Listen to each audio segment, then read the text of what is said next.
Are you sitting comfortably? Then I'll begin. So, I'm John Wire, and I'm hosting this on behalf of the Green Party, and delighted to introduce the first of tonight's speakers, Dr. Richard Randle-Boggis from the University of Sheffield, who is going to talk to us about agrivoltaics and how agriculture and photovoltaic can be combined, which is a really interesting subject. And I've been interested in it for a while, and I'm looking forward to learning a lot more about it. So without further ado, I'll hand you over to Richard. Following his talk, which is about half an hour, we're going to have some questions, and then we move on to our second speaker, Mr. Chris Berry, who is the regional, Hertfordshire planning manager for CPRE, and has a career background in planning.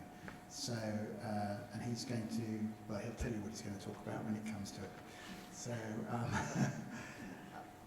Richard, over to you. Thank you very much. Can everybody hear me okay? There's not too much feedback, or am I best with the handheld mic because there's a bit of feedback? No, or is that okay? Okay, brilliant. Right.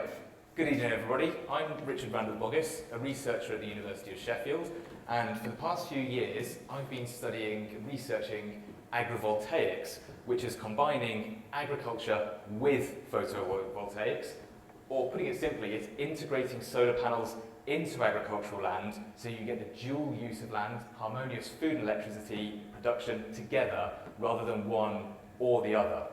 Now, before I begin, one thing I want to make clear is that we have no commercial interest in this technology. We're purely trying to see if it can be a solution to some problems in some cases. It won't work everywhere, it won't work in all cases, in all contexts, but there could be cases where this is a better, enhanced option for developing solar photovoltaics compared to the status quo, and that's what we're trying to explore and to understand. Most of my research is based in East Africa, but I'll come on to that a little bit later. But firstly, why are we integrating solar panels with farming? Why are we looking into this? And this question applies to Europe, North America, East Africa, where I'm working. This question applies everywhere. Why are we looking into agrivoltaics? Well, from a UK perspective, we need domestic food security. So government statistics state that almost half of our food is imported, and when you look at ingredients that are used for processing food items here, that number's even higher. And we spend almost £50 billion a year on importing our food. We've seen over the last few years as well the urgent need for our own domestic food security. So we need to maintain and boost our agricultural productivity. Local food is what we need. We all know that. 71% of the UK is classified as agricultural land. So that's almost 3/4 of the UK is agricultural land already. And we'll have our own opinions of what that means to us, but for many people that's the British countryside. It's the rolling hills, it's the farmland, it's the sheep grazing. This is part of our culture, is our agriculture and our countryside. So we need to maintain and support local food production in a sustainable way as well, of course. On the other hand, we also need renewable electricity. The first thing we need to do is reduce our electricity consumption. Following that, we need it to come from green energy sources and low emission electricity. So electricity generation in the UK emits almost 100 million, or about 100 million tonnes of carbon dioxide equivalent greenhouse gases. So that's 22% of our greenhouse gas emissions is coming from electricity generation. But only 33% is coming from renewables. That number fluctuates depending on how windy it is or how sunny it is, but it's approximately 33% of our capacity is from renewables. So where's the other 66% coming from? Less than 0.5% is coming from solar. And solar is one of the strong, viable options for renewable electricity generation. We need more solar because we need renewable electricity. But where's that solar going to go? To be on target for our net zero goals, we need about 5 times more solar by 2035. That's the current energy strategy target. Where's that going to go? It needs to go on rooftops, of course, but we also need large-scale solar as well, because we need that low-carbon electricity generation. But one of the challenges is that obviously that could conflict with the first thing that I presented, the agricultural land. So we have a challenge here. How do we produce local food production in a sustainable way? And how do we have land used for renewable electricity generation that we need? And the reason behind all of this renewable electricity generation is, while we can discuss what we need, what we don't need, what's political, what's not, one thing that isn't political is climate change. It is happening. My t-shirt is showing how over the last 170 years, the climate's warming. This isn't political, this is fact. Proof, it's a source, my t-shirt. For the UK, it's forecast that under a high emissions scenario, the temperature will increase between 0.7 to 4.9 degrees, possibly higher in the summer, if we don't do anything about changing our emissions. And that's by 2070. And I want to put something into context here. I'm not familiar with how much you know about climate change, but people often say 1.5 degrees is what we're aiming for, and that 1.5 degrees doesn't sound all that much. Well, 20,000 years ago in the last ice age, pretty cold, right? It's called the Ice Age. We've seen the film, we see how cold it is. The global temperature there was about 5 degrees colder than it is now. So 5 degrees doesn't also sound like all that much, and yet we were in an ice age. So what's it going to be like if it's, global temperatures are hitting 4.5 degrees warmer than they are now? Also, think about the rate of change, and this is one thing that many people don't necessarily consider, is how quickly it's changing. So what does this mean for the UK? More unpredictable rainfall, longer, more severe droughts, and in 2020, heavy rainfall and periods of drought at different times of the year caused our wheat yields to be reduced by 40%.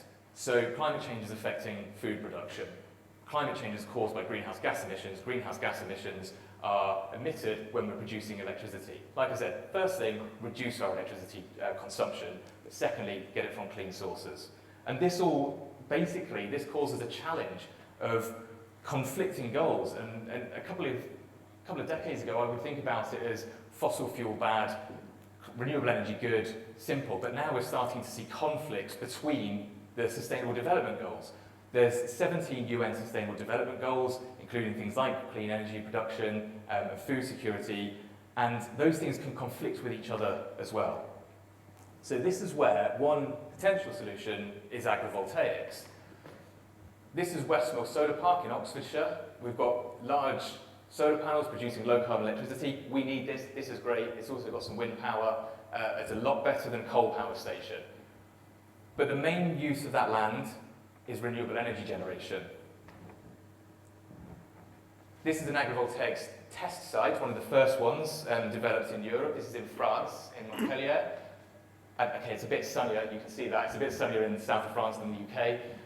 But these are solar panels above an agricultural plot of land. So in here, they're producing renewable energy, they're also producing food as well. There's one thing I want to quickly just address, because the first thing people say to me is, but you're shading the crops. Surely that's not going to be a good thing. I see a few people laughing, they're already thinking it as well. I'm not going to get technical about this, but that thought applies if you follow this blue line, where it's a linear relationship, more sunlight equals more plant productivity. That's not the case. Eventually, other factors start to limit food production.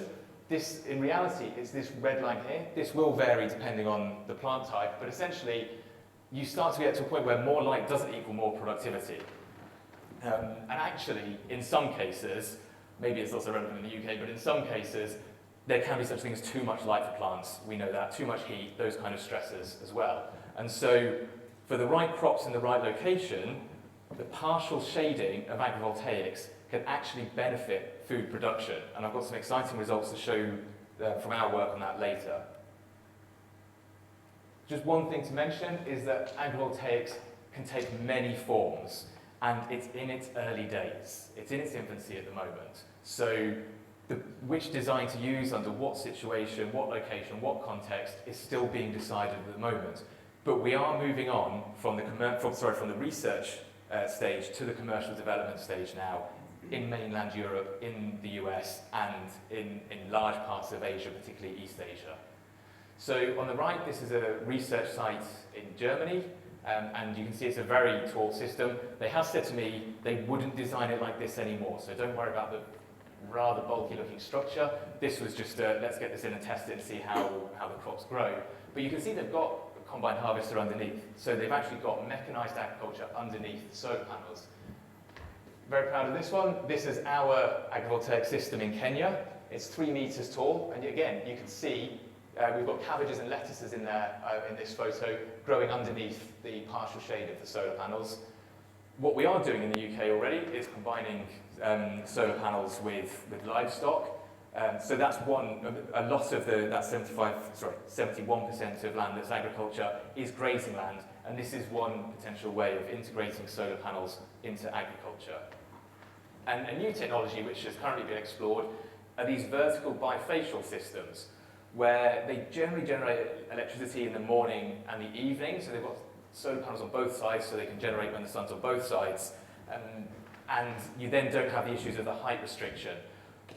One of the main thoughts on this, though, is the visual impact, and that's not really going to be mitigated when you've got some systems like this. But again, it comes to the question of how do we develop solar? Like I said, we need renewable energy, so how do we best implement it? Like I said, firstly, rooftop solar is the place to go, but we need large-scale solar as well. So how do we best do that? This could be a potential option, but its electricity generation will be lower than if the panels were facing directly towards the sun. There are tracking systems where the panels will track the sun to maximize their generation, but they're costly, and if you're implementing them with agrivoltaic systems, then that could increase the shading of the crops. So there's lots of things to think about with designing these systems and implementing them. Now, I was just having a conversation just before this talk, actually, about the 3 pillars of sustainability: environment, economy, and society. And all of those things need to be considered for something to work. And so one thing which often gets, if I'm honest, it gets a bit cast aside, is the social aspect, the community aspect. What do local people, how do they perceive this technology? Do they want it? Does it work for their interests as well? And there can be conflicting goals. So there's lots of challenges for us to address. That's what we're trying to do. And like I said at the start, this isn't a technology that we're pushing, and we certainly don't want that to be the case. But we're trying to research it and understand, could this work in some cases? Could this allow us to produce low-carbon electricity, less energy coming from fossil fuels, while maintaining agricultural production? I think I've described agrivoltaics now. So here's a couple of other photos, just to show the diverse range. So I'm a member of the Agrivoltaics Scientific Committee for the Agrivoltaics Conference Series, and I've been to the past conferences since it started in 2020. The first couple were obviously online because of the pandemic, and last year it was in Piacenza in Italy, and this is a system that they have there, developed by a company called Remtech, and those are actually tracking solar panels. So the solar panels will move to face the sun. And then here on the right is in South Korea, in Daegu, and again you can see the vertical bifacial system there, and then you've also got a raised up system, which I was very pleased to see also looks similar to what we've developed in East Africa as well. So different designs which will work with different crop types and different agricultural setups, because obviously it depends on the machinery that's needed as well. One of the things that I've not got a photo of, which I had, would be, say, community-based systems, say allotments with solar panels on. So one of the wonderful things about agrivoltaics is that it addresses multiple goals, and often solutions to these individual goals can be in conflict with each other. So this is a picture, again, of our system in Kenya. One thing I want to point out before I forget is that we also have rainwater harvesting as well. So we have these nice flat surfaces that this can collect rainwater that's running off it, stored in a large water tank, which can then be used for irrigation during periods of drought. One of the things that I've really liked the idea of, as I've mentioned, is an allotment set up with some solar panels spaced apart above it, small solar panels, and again with water butts for collecting the rainwater for use during periods of drought. When we first started looking into this technology, it was very much about food and energy security, and it very quickly became obvious that it was about water as well. And I'm talking about this in an East African context. I think we all know that it's becoming increasingly an issue in the UK as well. It's on the land, I don't need to talk about this too much, this is pretty obvious. The dual use of land is one of the big benefits of agrivoltaics. But of course there's the socio-economic impacts as well. Job opportunities for implementing a new technology, the maintenance for these different implementations of solar. So there's different opportunities with agrivoltaics as well. And of course there's the research aspect, there's a lot that needs to be understood. My next slide is a little bit of a crude overview, but I was just trying to get my thoughts down to compare conventional PV with agrivoltaics. And we need PV, it's providing low carbon electricity, we need that.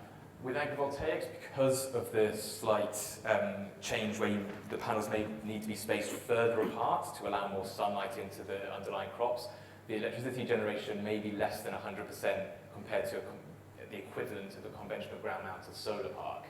So it might produce slightly less electricity, and I'm just going to say now, also at a higher cost, which is a problem as well, but you're maintaining that food production. And when you factor in the sale of the food underneath the solar panels, then that could actually make it more economical than just a conventional solar park. That's one of our biggest challenges though, because you've got different stakeholder groups involved. And so while overall the productivity of the land might be higher, who's getting the pieces of the pie? And the farmer will be taking some from what would potentially be the solar developers, even if their pie themselves will be smaller. So it is a challenge in that sense with working out how this works. What business models can we use for the different stakeholder groups? Not in all cases, but in some cases, conventional PV takes away from agricultural land, whereas we have production of food with agrivoltaics.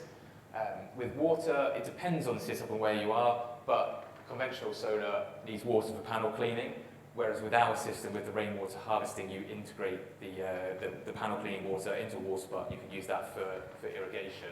So the panel cleaning and rainwater can be used. The partial shading, whether it's with the raised up systems or even the vertical bifacial systems blocking the wind a bit, reduce evapotranspiration. So they're reducing water loss from the plants and from the soil.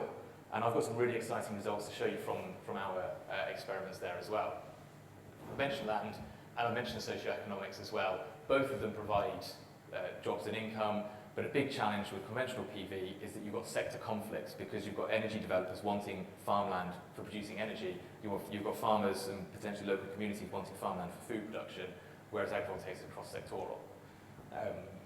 Potential new markets for solar developers, that's another aspect as well, is that there could be land which isn't available because the community don't want to lose their farmland.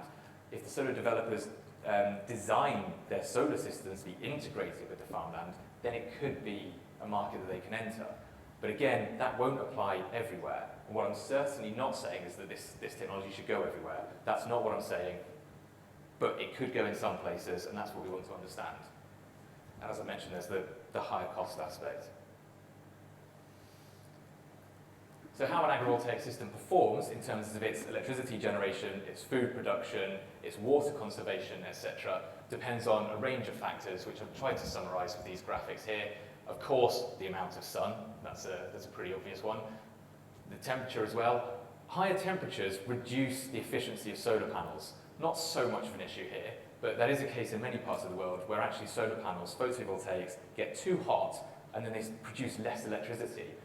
If you raise the system up and you have crops underneath, you have more headspace and more airflow, and you've got plants transpiring, so releasing water underneath, and that can cool the panels down and increase their generation efficiency. Amount of rainfall is an important one as well. One of the biggest ones is the crop type. Some crops need the sun, they love the sun, and as I showed you that graph earlier, that plateau happens way up there with sunlight. They love the sun. Some crops really like to be in the shade, and they don't like direct sunlight. And so having the partial shade from solar panels can allow you to grow those shade-tolerant crops. And in fact, in some places, if the environment is suitable for certain crops at, say, one time of the year, but then it starts to get, say, too hot, or perhaps there's hailstorms, for example, as we've seen in some studies in the Netherlands, then having this partial shading can protect the crops from that and extend growing seasons or extend areas where crops can be grown as well. And these final few are just showing, it depends if there's a need for the electricity. There's no point in building a solar park or an agrivoltaic system where there's nowhere to connect it, or it can't be connected to the grid, or in the case of East Africa, there's not an off-grid community that needs it. Is there a market for the system? And a particularly challenging one is what are the regulations, the planning permissions, and the policies to support this technology? Because at the moment it's generally split between different policies for agriculture and for electricity or for solar development. So what policies can support agrivoltaic development? So at the moment there's a lot of research going on around the world. This has really cropped up over the last decade. The idea was first mentioned actually in the early 80s by the founder of Fraunhofer ISE in Germany, the Institute for Sustainable Energy, and that was in the early 80s when he first proposed it in a paper, and then it didn't go anywhere for a couple of decades. Then Japan started developing a lot of agrivoltaic systems in the early 2000s, but it wasn't really shared widely and in the academic and research literature either. But it was starting to happen a lot in Japan. There's a lot of work in China as well. And then in 2011 and 2013, some fantastic papers came out from France, from a guy called Christian Duprat. And that was really kind of like showing that it can be done in Europe. And since then, we've got projects in France, across different parts of France, in Italy, in Germany, in the Netherlands, and there's a system there's a research group now looking into agrivoltaics in Sweden. So we're really starting to show a range of climates here that it's been implemented in, and there's a lot of work in the US as well. And here, this is where our system is in East Africa. One of the big questions, though, is what about the UK? And I'll come on to that more a bit later. I'm just going to quickly go through some of the findings from our system, our two systems in East Africa. So we've got one in Kenya and one in Tanzania, and I'm just going to talk for some of the results that we've had from Tanzania, just because they're pretty exciting and show what this technology can do. And I mean, I love these photos. So here you've got the agrivoltaic system, and this is our control plot next to it, where we compare the productivity. And you can see this was really surprising, we've got wheat growing underneath it productively. And I love this photo. You've got a Swiss chard looking really happy, really healthy underneath the solar panels. It told me it was happy, so I'm pleased about that. So we've got the photos, we've got the farmers tell us. I'm not going to go into too much detail with data and graphs, but one of the things I do just want to show, if you just look above the graphs, you can see that some yields have increased quite substantially and some decreased. This isn't a silver bullet. It's not going to work for every crop everywhere. I think I've made that clear. And the reason I say that is because some people will sometimes come up with an idea like, well, it won't work with this, therefore the whole idea is shut down. That's not the case. And you can see that with crops that it has worked well with. We were really surprised by maize, because maize is one of those crops which, as I mentioned, is sun-loving, but it was growing underneath the shade of our solar panels, and actually it had a higher yield compared to the control. These are some really big increases. The Swiss chard, the part of the plant that you harvest is the leaf. And one response of some plants to shade is to grow bigger leaves to try and capture more sunlight. So if the leaf is what you harvest for your crop, brilliant. If you've got a higher yield from the plant trying to grow bigger leaves to capture it, then that's fantastic. Next question, what's the nutrient content? Is it putting fewer resources, nutrients into the leaf, so it's growing in size, but it's not as nutritious? That's the next question that we want to ask.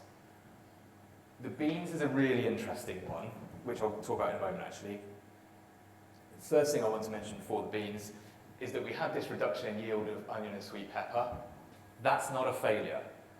What we're doing here is we're producing food underneath the solar panels. It might not be as much compared to an open field system, but we are producing food underneath the solar panels, so this isn't considered a failure. And in fact, when you look at the finance aspect of it, the onion and sweet pepper, this might not be the best way of presenting it. Perhaps I should have kept it in order. I've done it in order of, in this case, going down in value.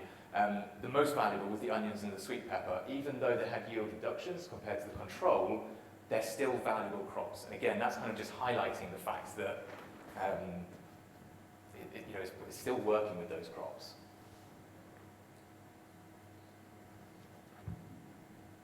Onto the beans.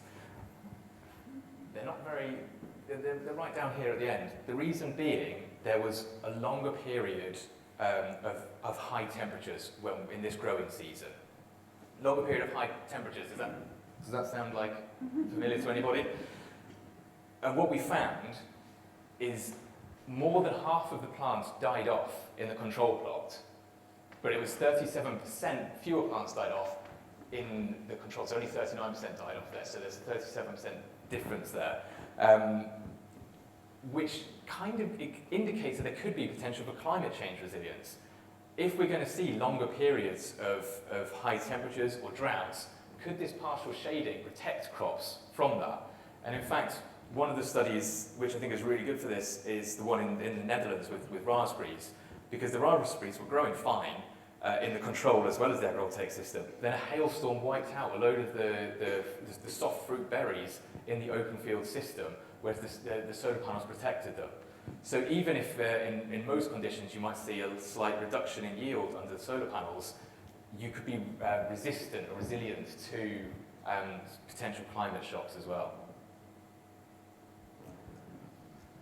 So it's worked, fantastic, and it's also worked with less water. So we've needed less irrigation for our system here. So this is part of the farm's centralised irrigation system, and then we have our rainwater harvesting tank.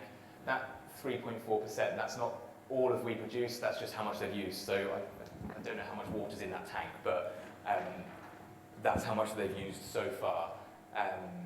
But this is fantastic as well, because basically, I mean, if you think about some of those crops, the maize and the beans, we're growing those in the Swiss chard, we're growing those with less water and resulting with higher yields. Last graph that I'm showing is soil moisture content. It's a bit of an obvious one, but I kind of like it because of that. The soil is driest in the control plot, and then we measured the soil underneath the gap, like directly underneath a gap between the solar panels, and that's this middle one here with soil moisture content, and then the soil was wettest underneath the shade. It's a bit of an expected finding, but it's just nice to actually have some data to back it up, and also a cool photo. Fantastic team in Tanzania. They get quite artsy when they take the photo, so I don't have to rotate them around. So the final thing from the results that I want to show, and then I'm almost finished, is one of the ways of quantifying the productivity of the land is called a land equivalent ratio. And it's a very simple approach. You take what's your open field, and that sets your baseline for your food production. So that sets it as 1. You have your conventional solar, and that sets that as 1. I don't know if you can see, there's a 1 there. Oh no, sorry, there's the 1 there. So that's your conventional solar, which is your baseline. So both of those, their baseline is set at 1. When you look at agrivoltaics, you have a slight reduction in energy production because the panels are more spaced apart than if you were to have them as a conventional system. The food productivity is slightly higher with the results that we've found on average. Of course, it could even be slightly lower. When you combine them together, you're getting more productivity from that land. So if you take 1 unit area of land, the production's higher. So in summary of the work that we've found so far, we're producing low-carbon electricity for the farms in Kenya and Tanzania. Both of them are using less water to irrigate the crops underneath the solar panels. They're both producing food, which is fantastic. Of course, there's a dual use of land, and I mentioned the potential socio-economic benefits. In our case, with our research in East Africa, it's the fact that the system in Kenya is connected to the grid, and we're reducing their energy bills by about $550 a month. So that's for a grid-type system. The system in Tanzania is actually off-grid, so we're providing electricity to a farming training centre which didn't have electricity provision before. It just had a couple of solar panels on the roof, and now they've got a much bigger provision, so they've actually managed to expand their teaching capabilities of that. So last thing I want to mention is some work that we're currently conducting, which is, so underneath there you can't see it, it says research in progress. This is the potential for agrivoltaics to alleviate food versus fuel land use conflicts in Great Britain. I'm not sure if that's a title that I will use because I don't know if I want to approach it as land use conflicts yet. I'm trying to think of it as the positive ways. It's the energy and food production in harmony together. But what we're doing here is modelling a range of different factors which will influence the location of agrivoltaics. So the slope of the land, distance to grid connection, the land use. And in our case, we're using agricultural grades of land as a proxy for agricultural production. So high-grade agriculture, or land that's designated as high-grade agriculture, is likely to be the most productive. So that's actually where we're saying would be the most potential for agrivoltaics, because then that partial shading is less likely to have significant downsides to the food production. So you're maintaining the agricultural land, but you have all of the environmental factors, the soil type, etc., which support healthy agricultural productivity. And you can't quite see it with the screen, but there's there's gradients of the colours here, which isn't that surprising either, to show where it would be most suitable. But basically, flat, sunny farmland could work well. There has been construction of an agrivoltaic system in the UK. It was for my birthday. Next, I'd like to make a slightly bigger one that actually produces electricity. Yeah, this was from a good friend of mine for a birthday present, which is probably one of the best presents I've ever had. And so that's the end of my talk. And I have got a video to show you. I've got a backup video from our system in East Africa, but actually I found this one online. I know Jack's Solar Garden. I know Greg Barron-Gafford, one of the researchers at the University of Arizona, who's contributing to the research here, and they're really leading the way with a lot of agrivoltaics research. There isn't anything like this for the UK, so I'm presenting what there is in Colorado, but hopefully it'll give you a good perspective of what agrivoltaics could look like and some of the factors behind it. And I think basically in 4.5 minutes they're going to sum up what I've been rambling on about for the last half an hour. My understanding is society only has two things. We have our people and we have our land. When we develop solar arrays, we need to keep our land functional because that's part of our society. Traditional solar installations, the land is a detriment because it potentially can grow vegetation that might shade the solar panels. And if it shades the panels, then that's less electricity it produces. So they hire people to go in and mow it or spray that land and keep that land degraded over time. A different way of doing it is by elevating the panels so that you can have solar above agriculture.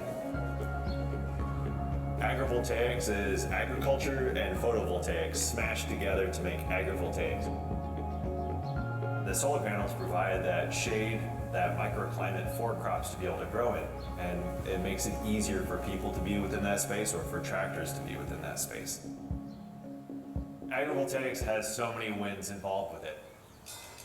We are seeing a mutually beneficial relationship between the solar panels and the vegetation. As temperatures get too hot, many plants shut down their photosynthetic activities throughout the middle part of the day. The partial shade from the panels allows that photosynthesis to continue occurring throughout the growing day. The plants actually create a cooler microclimate underneath the panels. That cooler microclimate creates higher efficiencies and higher output. The cooler conditions underneath the panels lead to less evaporation of water from the soil. That allows us to reduce the amount of supplemental water we give for irrigation, which in some cases could be half as much water to achieve the same yields. So what this means is that instead of vegetation serving as a barrier to solar development, it actually can lead to lower O&M costs for managing, as well as higher panel efficiencies leading to more clean energy production. Jack's Solar Garden is the largest commercial research site for agrivoltaics in the US. 3,276 panels, producing enough clean energy for about 300 homes in our area. We're growing at least 15 different varieties of crops, everything from salad greens to cooking greens to root veggies. We were really excited to make use of the space under the solar panels because it has historically just been sitting there unused, and to be able to work in the shade in the middle of the day. I think that could have really long-term benefits for farm worker health. We feel like there's so many benefits. Reduced water, the plants will do better because of the microclimate created by the panels. The farmers have a better time because they're not in the sun all day. that we're using the land for food production instead of it just sitting there baked in. And it'll all be funneled back to the local community, including donations to food pantries, CSA programs, and also some farmers markets. It might be win-win-win. We want to show our community that there's a different way that we can have solar energy being produced across our country. That it doesn't have to be how it's always been. The potential is boundless. Everywhere people live, they need energy and they need food. The insights we're gaining here will inform development not only in Colorado, but also throughout the country and throughout the world.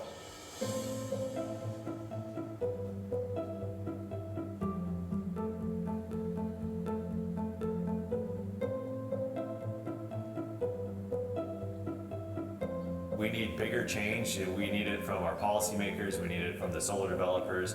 We need it from landowners.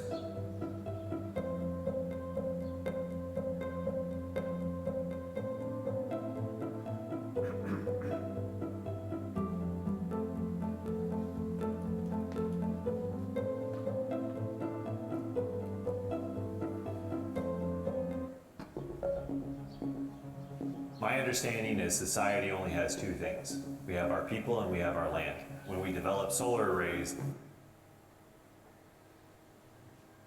is my backup video, but we don't need to show that. This is just showing the system. Oh, our microphone's still on. Yep. This is showing a system that we've developed in Kenya as well. But I won't play that video now. And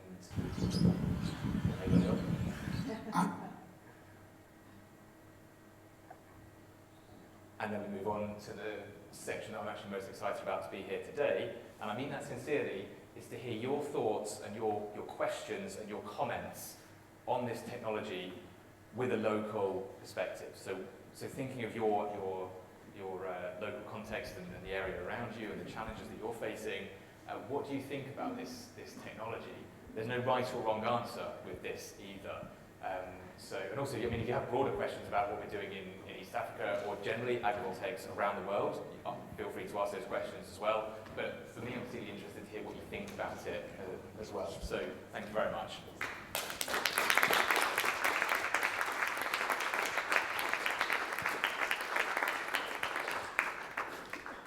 So, anybody got any questions?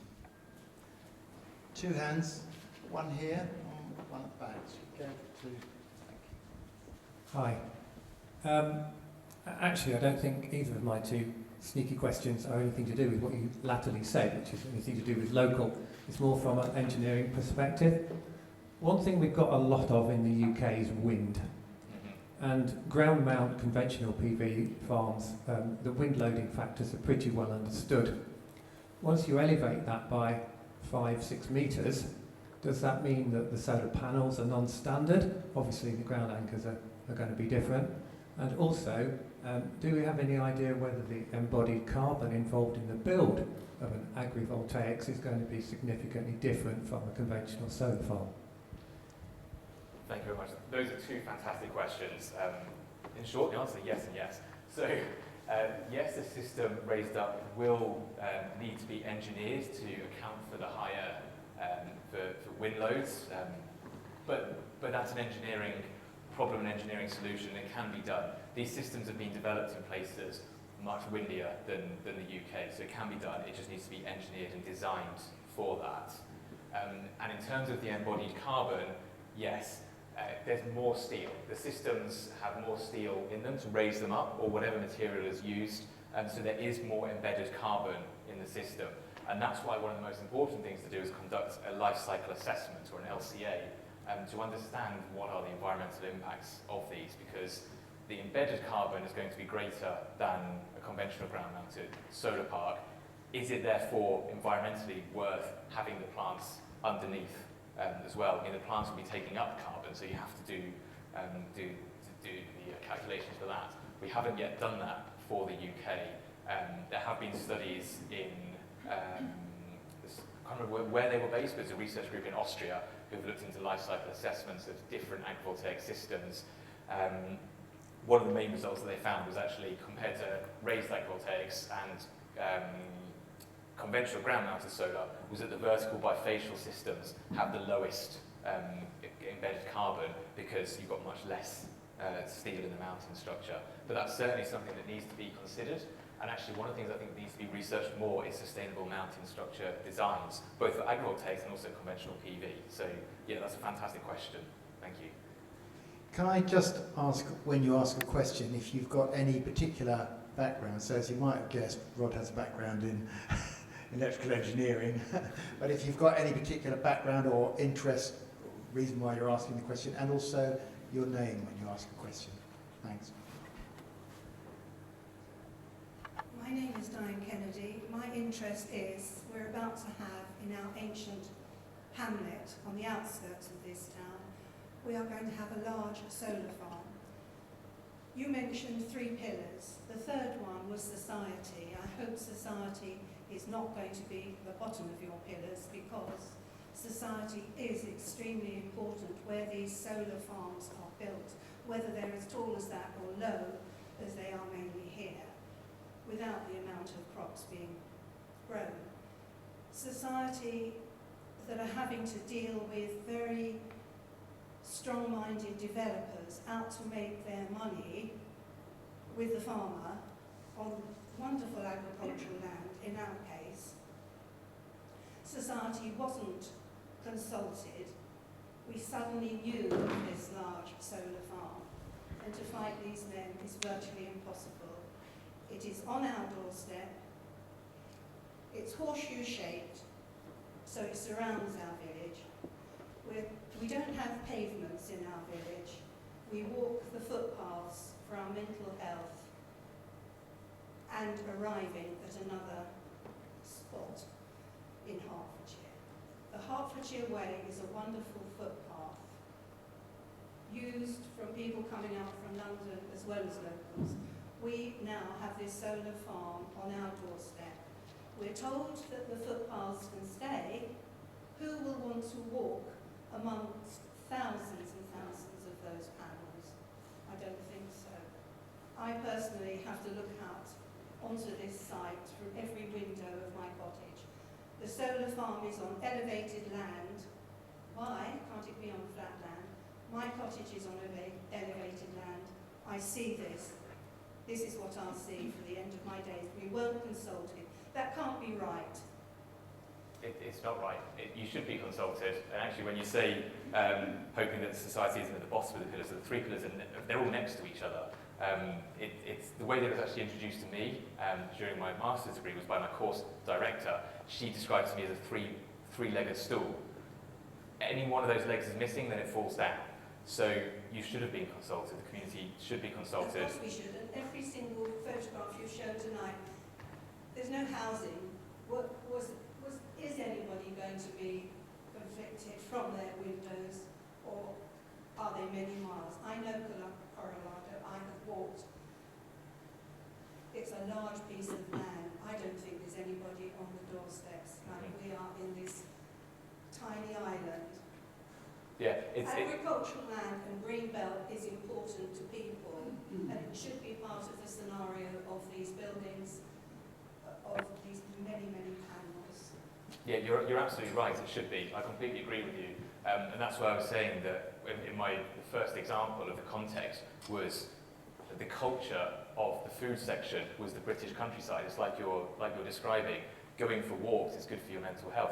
Greenery is good. One of the things I'm most interested in is basically the, I don't want to say natural capital because I don't like that term because it's adding the economic aspect of it. But essentially ecosystem services, the benefits of being out in nature, the benefits that nature provides to us as a society, and the benefits that greenery and green spaces has for both our environment, our ecosystems, and our mental health. So you should be consulted, and these systems need to be developed with the local community, not just in mind, but at the forefront. And so that I completely agree with. And that's why it's a challenge of how do we develop this? Because everything that you've just said is very well said, and it's a perfect representation of some of the challenges, but we do also need to implement renewable energy as well. It could be that there are actually better locations than around your hamlet, and the reason that those better, let's say technically better locations may not have been developed because it might have cost more. That's not how it should be. Exactly. We're near to the grid, so that's our downfall. Yeah, exactly, and that I completely agree with, and I think that we shouldn't be. Well, I'm here to not get too political, but let's just say I agree It with you. should be part of the scenario. I'd like to give some other questioners a chance, if that's okay. So there's a gentleman at the front here who had his hand up, and after that, Val in the front as well. Your name? Hello, my name is David. My background is mainly out of interest in the area. I do some carbon literacy training, and I'm also working careers guidance up in Cambridge, where coincidentally my office has orange transparent windows that are also active solar panels, so they're popping up everywhere. But my question was about, I mean, this may be something you just don't have the data on, in which case, very short answer. But I was wondering if you have any information on if we have, say, a hectare or an acre of agrivoltaic land compared to the same amount of land where those solar panels are on the roofs of houses. Do you have any information about the equivalence of efficiency? I don't know the equivalent efficiency, but essentially if you're talking about the same capacity solar panels mounted on the ground as opposed to mounted on rooftops, then the main difference would be a slight change in the albedo, or the solar radiation reflection from the rooftop versus, let's say, vegetated ground underneath. And then if you've got the transpiring plants as well, they might be slightly cooler, but I think the effect on the efficiency is going to be quite negligible if you've got the same capacity. So if you're, say, comparing a 50 kilowatt system on the ground versus 50 kilowatts on rooftop, but I don't know that for sure. So there could be difference, but I wouldn't suspect it would be that different apart from the albedo of the effect of the temperature of the panels. Okay, and do you would you have the same on net production? Would you know anything about that in terms of sort of, or maybe even number of solar panels on equivalent houses versus agrivoltaics? So do you mean with the fact that, so with agrivoltaics or with conventional, obviously you can have the panels much more dense in terms of cut close together. Whereas on rooftop, I mean, it depends on the size of the houses and the size of the rooftop, how many people are taking them up. So there's too many factors that would affect that to give it a quantified number. What I would say is we need to be looking at rooftop solar as well. And that's one thing, again, I want to really reiterate. This isn't like the answer, and it won't work everywhere. But it's one of many things that we need. We need wind power as well, because we're a windy island. And we need rooftop solar as well. We need those building integrated photovoltaics too, so the semi-transparent solar panels on windows as well. So we need a lot of solutions to try and address this. Thank you. The t-shirt, not me, by the way. Val in the front here. Val Bryan, I'm one of the Do you just want to wait for the microphone? I know you've got a great voice, but I can usually manage it. I'm Val Bryant, one of the district councillors. I'm here for personal interest. I was very interested in the comment that you made about there being more benefits on good agricultural land. Does that work for areas around here where we're growing wheat, barley, beans, etc.? So I suspect that wheat here, there's a couple of challenges. So firstly, wheat is a sun-loving crop, so I suspect the partial shade would have a reduction in the yield, but how much is reduced will determine whether it's, again, like a failure or not. If it's, say, like a 50-60% reduction in yield, then it's probably not worth doing it. If it's maybe a 10% reduction, then you want to think about that 10% reduction more as a 90% production, if that makes sense. So it could work. We need to do the research on the different crop types. On beans could work as well. So, and one of the other advantages is that with the beans, you need slightly shorter mechanised agriculture. So you basically need big tractors and combine harvesters for wheat. So the system has to be designed to account for that. So it depends on the crop type. It could potentially work here. And again, like I said, it might be slight reductions in yield. It may be increases in yield if we're going through periods of drought. Like I said, in 2020, we had a major loss of wheat because of the adverse environmental conditions. So if the partial shading can reduce that loss, if that makes sense, then that could actually be beneficial as well. We just haven't got the data for here. Most of what we're doing is basing it on data in Europe, where the environment's slightly different. it's still a good indication. But what I really want, like I said, is to go from my Lego to an actual agrivoltaic pilot system in the UK where we can test the different designs on different crop types. We're really in early days with this, but there's a lot of potential for it. So basically it could be, but we don't have the data to support it yet.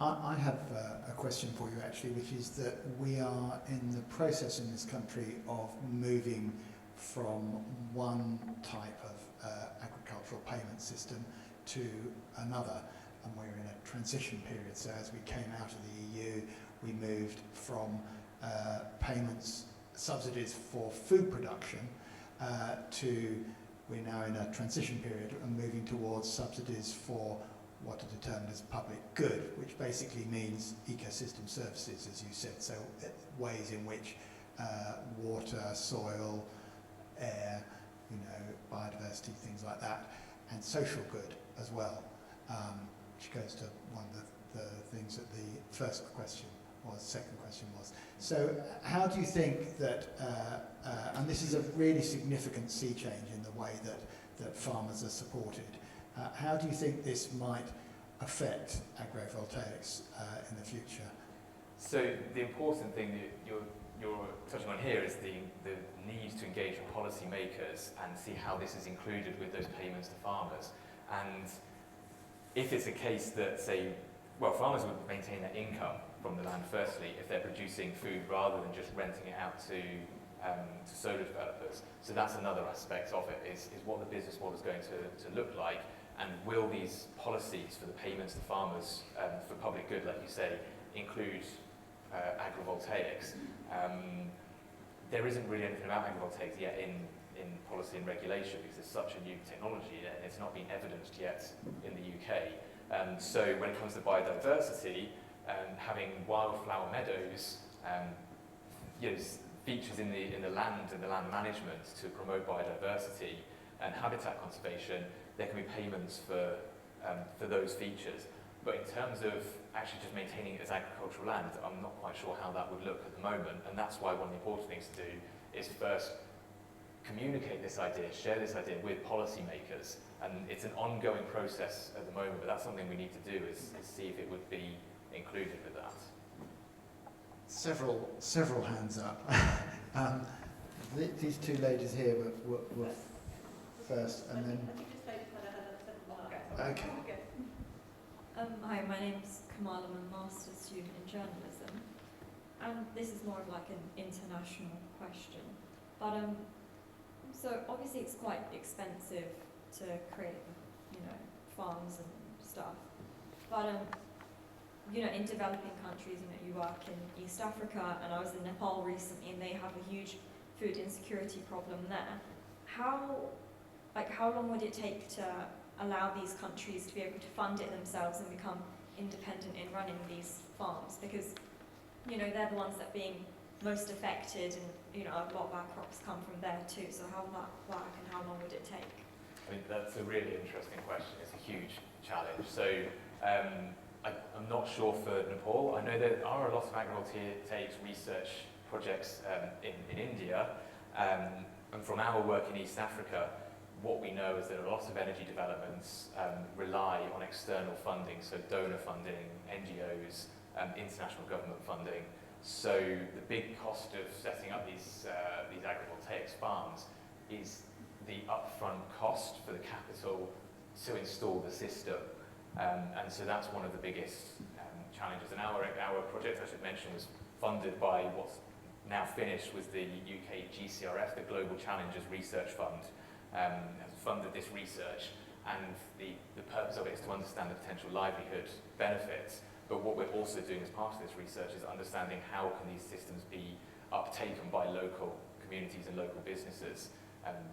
Ultimately, that's a real challenge because they are expensive, and a big question is actually comes down to where does the money come from and what financial systems or credit systems or loan systems can be put in place to support their development, which aren't exploiting the local communities as well, because that's another big issue.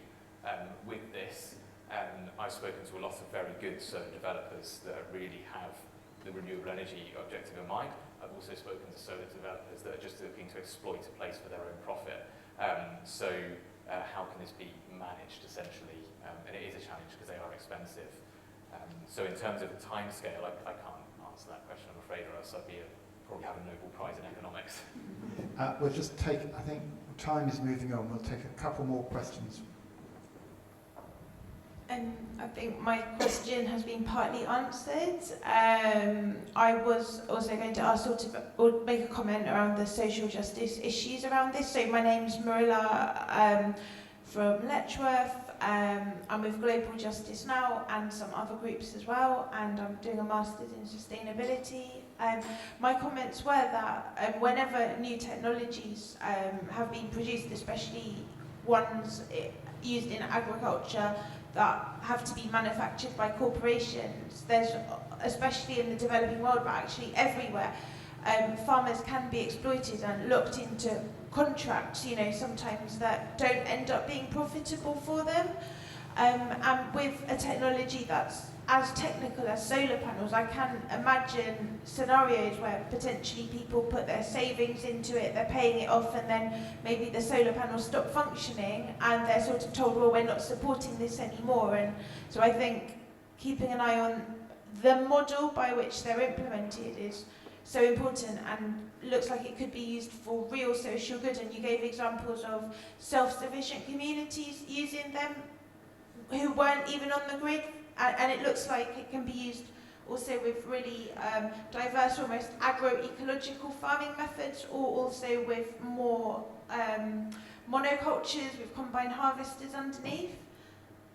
So I'm not sure if that's really a question, but one social justice issue that hasn't really been mentioned is just in the production of the solar panels themselves. Obviously there's a need for precious metals and so on, and there are issues around the mining of that around the world, and the pollution and social justice issues in those communities, the health issues that come up. So I think all of that has to also be borne in mind when we're talking about the productivity and the gains. Yeah, absolutely. Thank you very much. And those are some wonderful comments as well, and they really address some important issues. And just one thing that I want to mention, you mentioned about, say, like the heavy metals that are used for the manufacturing. The approach that we're taking is that we're almost comparing it to either conventional solar panels or agrivoltaics. So either way the panels are being manufactured, how do we best implement them? There's so many difficult, conflicting issues with addressing sustainable development goals. So what's the alternative? If we don't manufacture the panels, where does our electricity come from? And if we say it comes from wind, and there's a manufacturing of wind, how do we store it? It comes from the mining for the lithium for the batteries, depending on the battery technology. There's all sorts of conflicts and challenges, and I guess really at the bottom of everything, it's just about doing the least bad option in a way, or how can we optimize things to be as least negative or as little negative as possible. So that's what we're trying to do with this. There's no silver bullet, there's nothing which is like absolutely right in all ways. Everything has some kind of environmental impact in some way. So it's just about trying to do the best thing possible. And just one other really quick comment is that also different people have different goals and different objectives. There's no right answer. What's important to some people will be different to what other people want from sustainable development initiatives as well, which makes it very exciting. We will have time for some more questions at the end. We'll take one more now if it's brief. No, it won't be brief. Sorry. It's on the brutal commerciality of it all in the UK, really. So if the capital cost to build it is higher by a significant amount, and it's less efficient for a given size, therefore the return on investment must be longer, or you need more land. So it's the kind of what's the commercial model at the tipping point to make it viable for a developer to be able to actually do it. And sort of linked with that is for a farmer as well, who on a dense ground-mounted PV field is potentially going to get quite a lot of money, and then quite a lot of money for a maintenance grant to just keep things sprayed and low. That's a lot less work than selling it for lower capital costs or lower capital investment to start with. So can you summarise the question, please?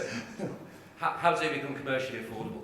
Yeah. That scale. Yeah, so I get the question. I've discussed it with a few different energy developers, and their main interest, because it does cost more, so it does have a longer payback period. One thing I will mention is that you do then also, there aren't business models yet for the UK, but you could think about things such as how much does a solar developer pay for the land, to lease the land for their solar park, and could they come to an agreement with the landowner where they pay less, so their lease is reduced, so they pay more to build the system, but they're paying less in their lease price because the land is still being used for its traditional agricultural purposes. So that's one approach. Like I said, we don't have the business models yet. This is something we need to look into. And when I have spoken with energy developers, it's either been we're going to have a slight reduction in profit, so we're not interested, or okay, actually we're facing some bad PR, so and we're having sites that we want to build on, but we can't because the local community are rejecting it. Perhaps their issue isn't the visual aspect, but their issue is the loss of agricultural land. So if we maintain that agricultural land, then we could build a system there. Okay, it might be a slightly lower profit compared to elsewhere, but it's that or nothing on that piece of land.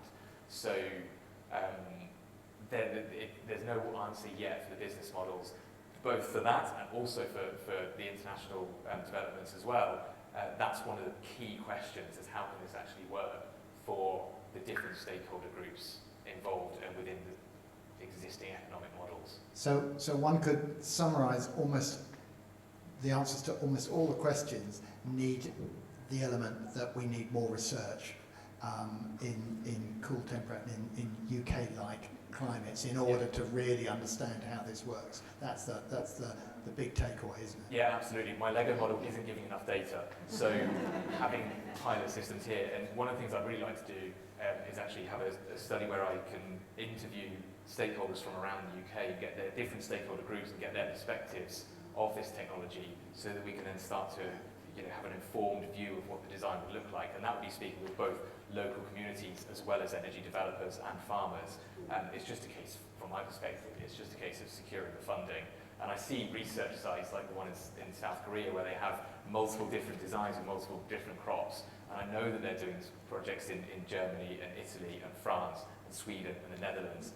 And we're not doing it yet in the UK, but we have big land use issues. So what I really want to do is have a pilot study somewhere where we can then research these systems to understand them better. So if anyone's got a big wad of cash lying around that they want to put into research, let me know. Like I said, I don't have commercial interests, I do have research interests. So, thank you, Richard. That was wonderful.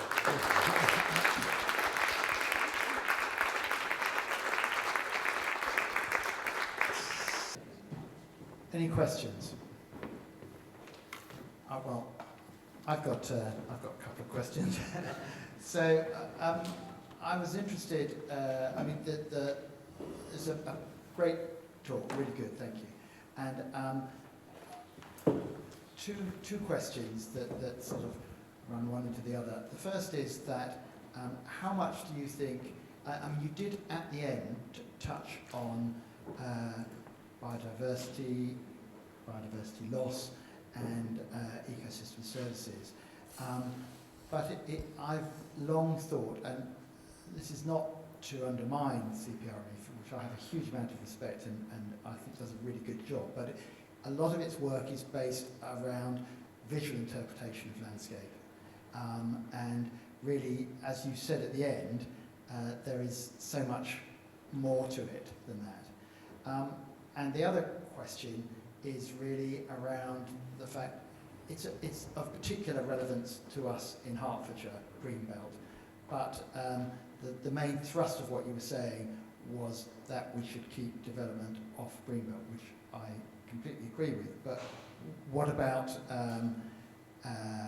photovoltaics or agrivoltaics outside those areas? So the title of your talk was Countryside Worth Protecting, but it felt to me that the thrust of it was Greenbelt worth protecting.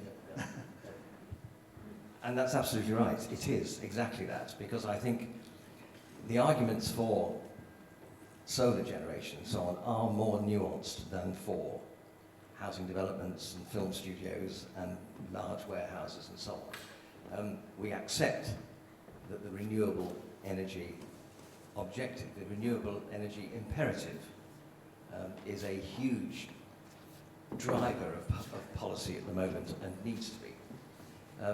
Our starting point, and keeping it in a very complex situation, keeping it as simple as we can, the fact that there is designated protected land that has been so designated as the result of a very lengthy process of local plan preparation that includes the local authorities and the local groups through several rounds of consultation, etc., comes up with land that is felt to be worthy of protection. That's our starting point.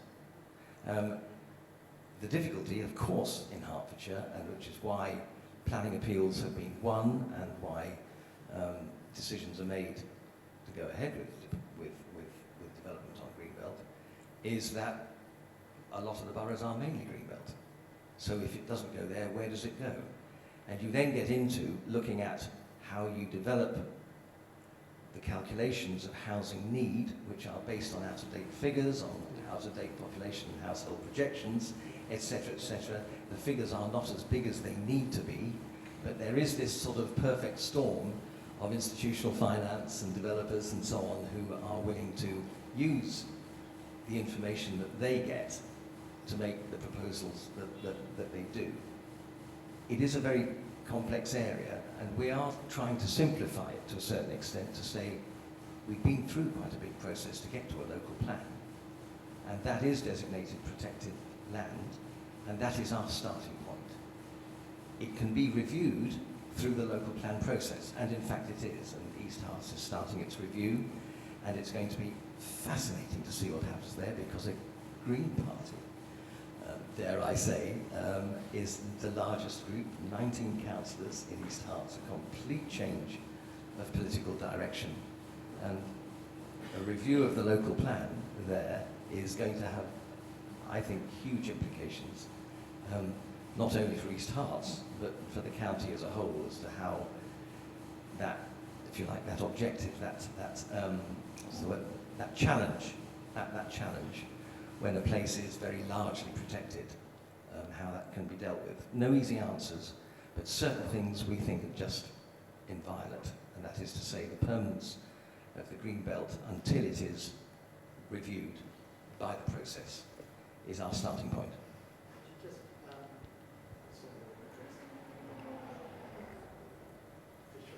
Yes, and visually, we're also alive to the fact that agricultural land may not be very biodiverse, dare I say. That certain, certain of the big fields, we tend to say valued landscapes and rural activities are our priorities. So those are the things that we sort of, if you like, start our arguments on.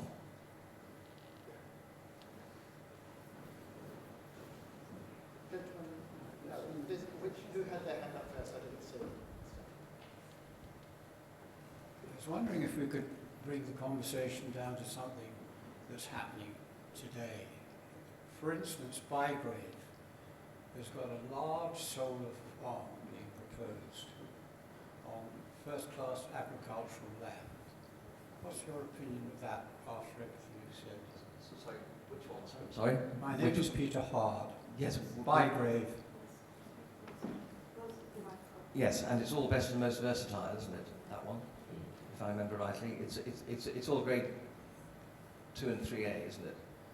Yes. Yes. That's and we would say on both the basis of statutory protection and the fact that it is productive agricultural land, we would start off by saying that that is worth protecting as it is, as open countryside. So where has it got to? Remember which one, when we've got 10, it's difficult to remember what exact stage between that was. Bygrave and Ashwell. Yes, I would have to look it up, sir. I'd have to look it up. Sorry, I know 2 or 3 of them. Little Bushy Heath and West Welling. No, I can't immediately bring to mind. Sorry, I apologise for that. But I can look it up. And we can have a word afterwards, and I'll check where it is in the process. We do respond to all of them, actually. Hi, my name's Nick Hooper. I'm just a local resident. I happen to work on a farm, although I'm not a farmer by trade. I want to ask possibly a slightly provocative question, but just to put this in a wider context.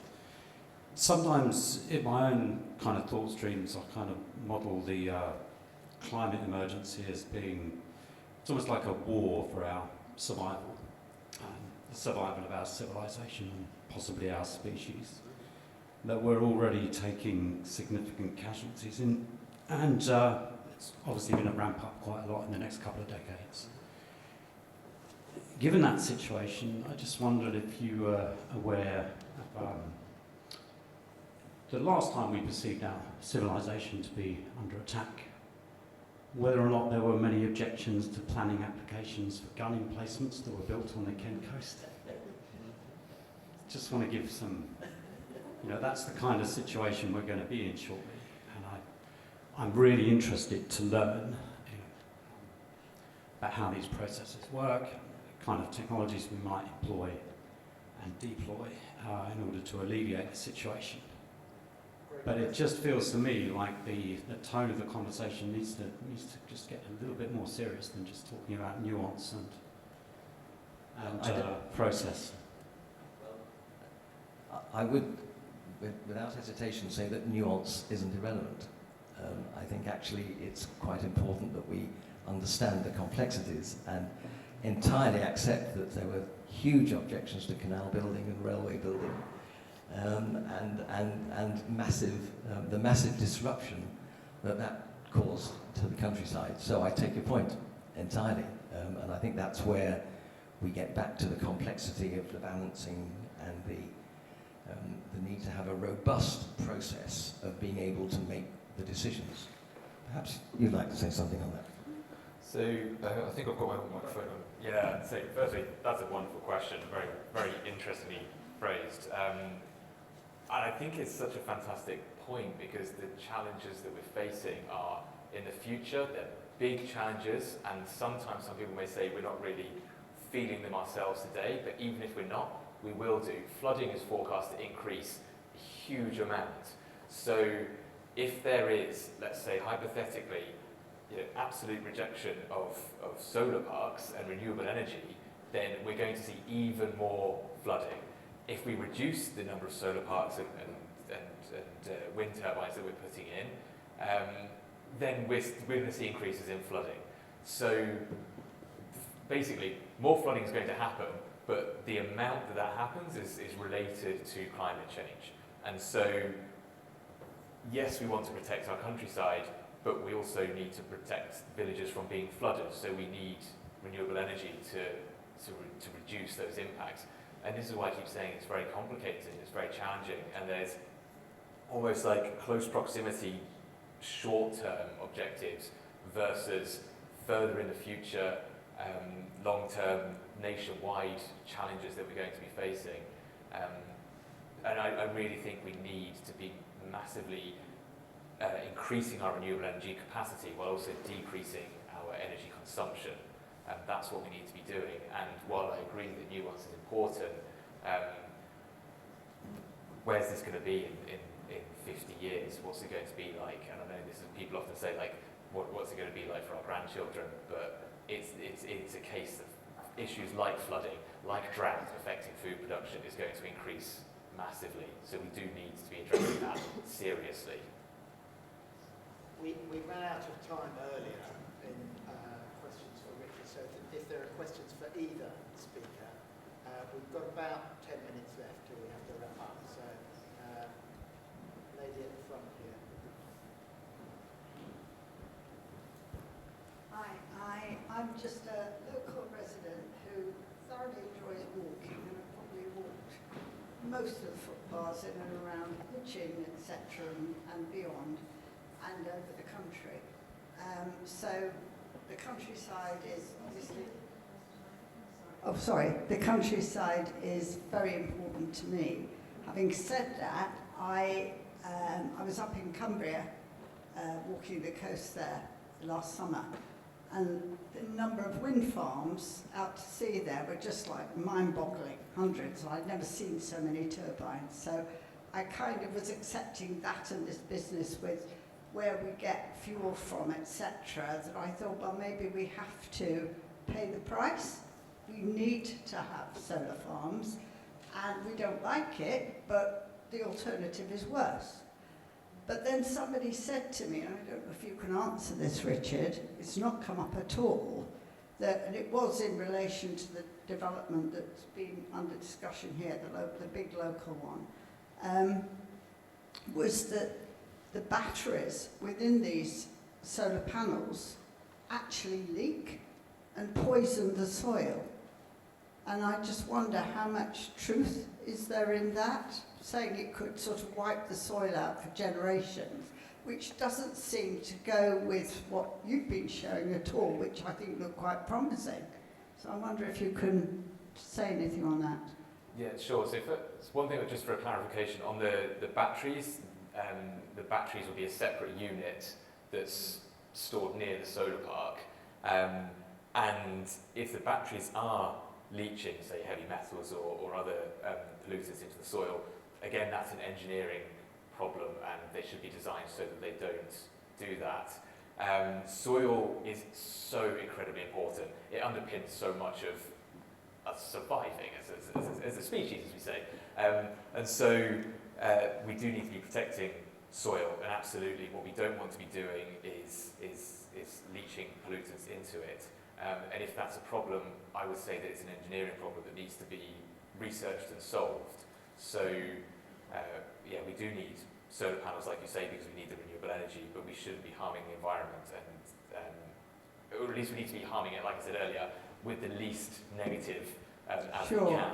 And so if there is an issue with, say, heavy metals leaching into soil, that needs to be addressed from an engineering perspective. That's what I would say for that. In terms of whether they actually are or not, I can't answer whether that's the case for all batteries, but I wouldn't have thought so. And could you just, sorry, just as a quick follow-up, the comment that was made about these solar farms always being near some kind of grid or building, how important is it? You know, we have got lots of countryside. Does that mean you have to have a whole separate infrastructure in order to actually take the energy that's produced to somewhere where you can use it? Yeah, that's a wonderful question. So there is a slight loss of transmission. So if you have the electricity generation further away, you do have a slight loss of transmission. But the main issue is cost. And I would say that's essentially it. And in fact, there was a question earlier, why are we building this right around a nice historic village when there's plenty of flat agricultural land, large fields of monocrop far away from communities? Why aren't we developing there? It's purely for a cost. Now, bear with me for the whole part of what I'm about to say. So you could say that if we were to then add that cost to the infrastructure, that's a cost, like you say, that we have to pay because energy bills will go up.